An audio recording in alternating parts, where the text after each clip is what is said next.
Bonjour et bienvenue dans cette vidéo où je vais vous montrer comment on change les amortisseurs avant sur une Porsche 924. Alors on va commencer par faire un petit check des outils nécessaires. Alors il vous faut une clé de 22 pour débloquer l'écrou autobloquant de la tige d'amortisseur, une clé Allen de 6, une clé de 13 pour les 4 petits boulons qui maintiennent la coupelle de palier, en dessous une clé de 17 pour retirer la roue, du 19 à plusieurs endroits pour pouvoir réussir à ôter l'étrier de frein, ici, et un peu plus bas, là. Il vous faut du 19 pour la vis excentrique, et il vous faut également du 17 un peu plus bas sur l'un des écrous. Selon le modèle d'amortisseur monté, il vous faut également potentiellement une clé anglaise pour réussir à retirer le chapeau qui est là. Une clé à choc si vous avez du mal à vous défaire des boulons des vis et vis excentriques de la jambe de force. Des griffes pour pouvoir réussir à retirer le ressort de l'amortisseur avec les outils qui vont bien. Donc moi là c'est du 24 en l'occurrence pour ce modèle là. Des WD-40 pour réussir à tout enlever si jamais ça n'a pas été fait depuis un petit moment. Un chasse-goupille, ça peut servir pour retirer la vis excentrique et l'autre. Une clé dynamométrique pour pouvoir tout revisser correctement. De quoi vous faire une marque, donc là moi c'est un simple feutre violet, sur la tête de la vis excentrique pour pouvoir conserver sa position. Et une petite boîte pour mettre tout ça. Et le plus important dans tous les outils qu'on vient de voir, ça peut servir. Ça sera à la fin, ça sera la récompense. Alors en premier lieu on commence par desserrer le boulon de la tige d'amortisseur.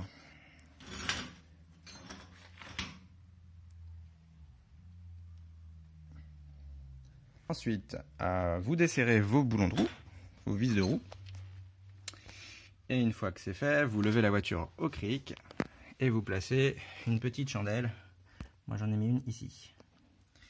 Toujours ensuite mettre, une fois que vous l'avez enlevé, la roue sous la voiture, sous le triangle. Ça peut toujours sauver si jamais la chandelle bascule. Ok, ensuite on attaque par l'étrier qu'on va tout simplement retirer. Donc ça s'enlève avec du 19, on enlève cette vis là et celle qui est plus basse. Si vous faites le deuxième amortisseur, ce qui est logique, n'hésitez pas du coup à mettre les deux chandelles à l'avant.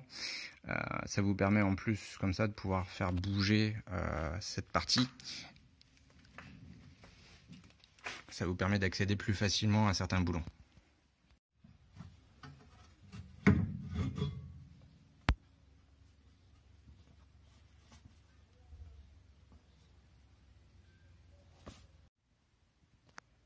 Faites ensuite un repère sur la rondelle de la vis excentrique. En fait, la rondelle est intégrée à la vis.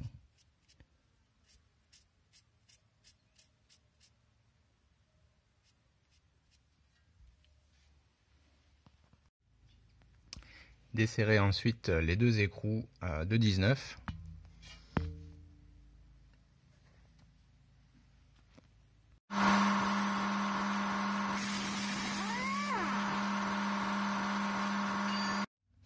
Une fois que vous avez retiré les deux écrous, vous pouvez enlever les deux vis. Soit elles partent facilement à la main, soit vous utilisez un petit chasse-goupille pour pouvoir les évacuer.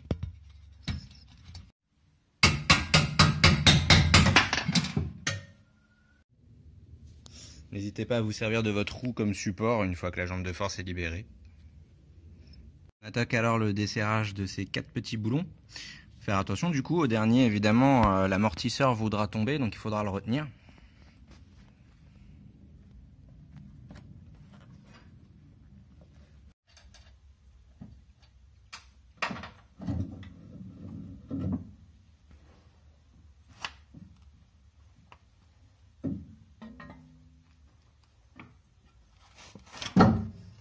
Okay, pour la suite, je vous conseille de mettre l'amortisseur dans un étau en le prenant sur la jambe de force. Donc là, le but, ça va être de compresser le ressort pour qu'il puisse libérer la coupelle qui est en haut.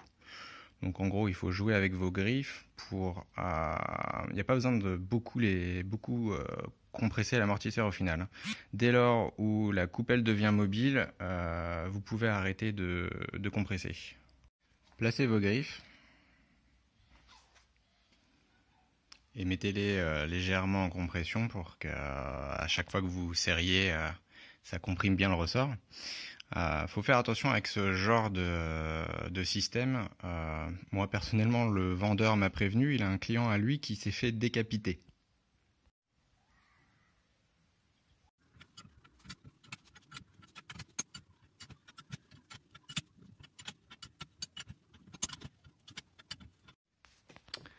Là, ma coupelle est libre, donc je peux arrêter de serrer. On va pouvoir enlever l'écrou qu'on a précédemment débloqué. N'oubliez pas de vous servir de la clé Allen si jamais la tige tourne sur elle-même.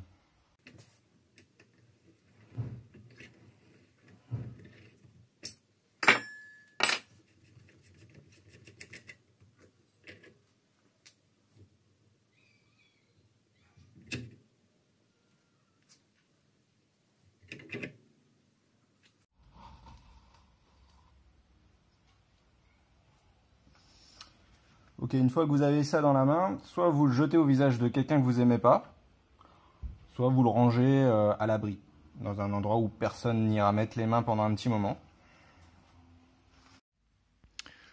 Donc là, il y a la butée en caoutchouc et le cône de protection.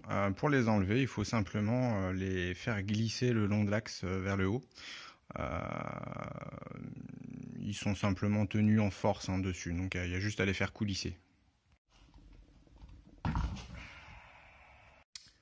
Alors ensuite, il s'agit de dévisser le couvercle de l'amortisseur. N'hésitez pas à mettre une rallonge, genre un tube en métal, sur la clé ou le système que vous allez utiliser, parce que évidemment c'est serré avec un peu de force.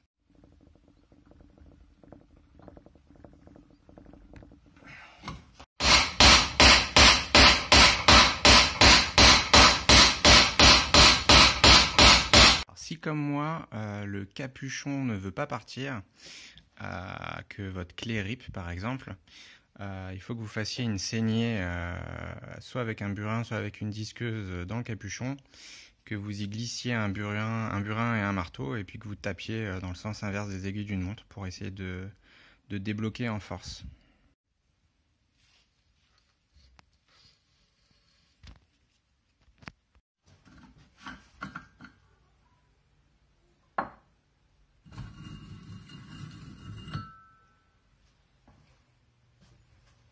Bon, comme vous pouvez le constater, celui-là il était vraiment temps de le changer.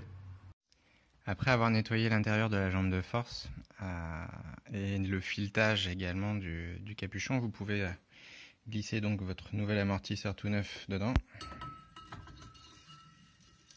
Vissez ensuite le nouveau capuchon et pour pouvoir le rentrer en force, utilisez un burin et un marteau. Replacez ensuite tous les éléments que vous aviez démontés juste avant.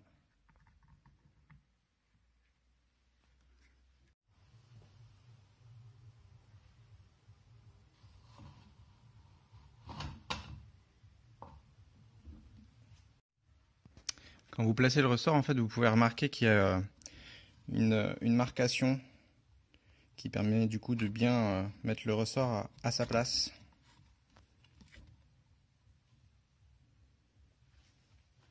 Même chose pour la coupelle en fait, vous allez vous rendre compte que vous avez un petit logement exprès qui correspond au bout du ressort.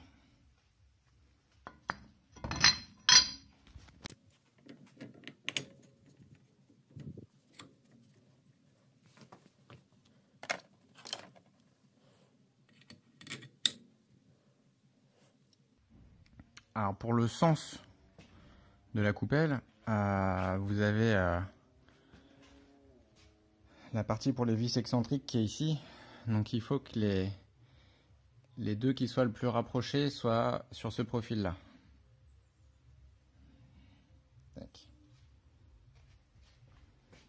Remettez ensuite le joint et la coupelle.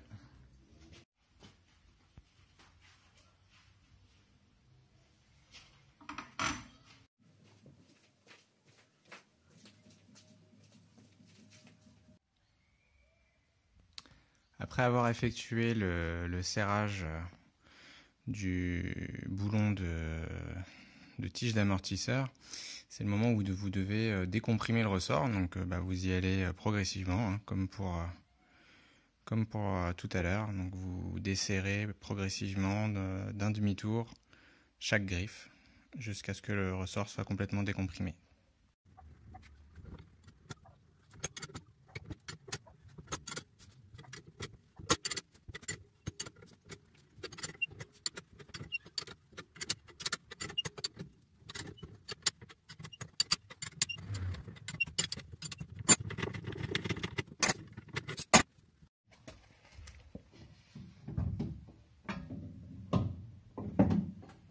On replace l'amortisseur à sa place, on met un petit boulon pour le retenir, et puis vous remettez vos 4 boulons de 13 avec les rondelles.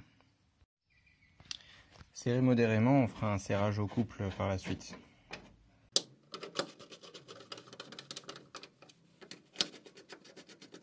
Alors pour ces 4 petits écrous là, on fait un serrage à 38 Nm.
Après avoir mis les vis excentriques et leurs boulons, en prenant bien soin de replacer la vis à l'endroit où vous aviez fait votre repère, serrez les boulons à 100 Nm.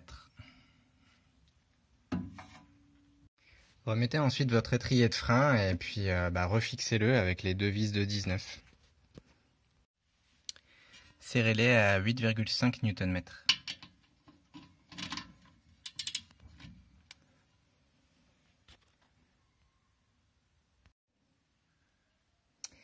Et pour finir, le boulon de la tige d'amortisseur à 80 Nm.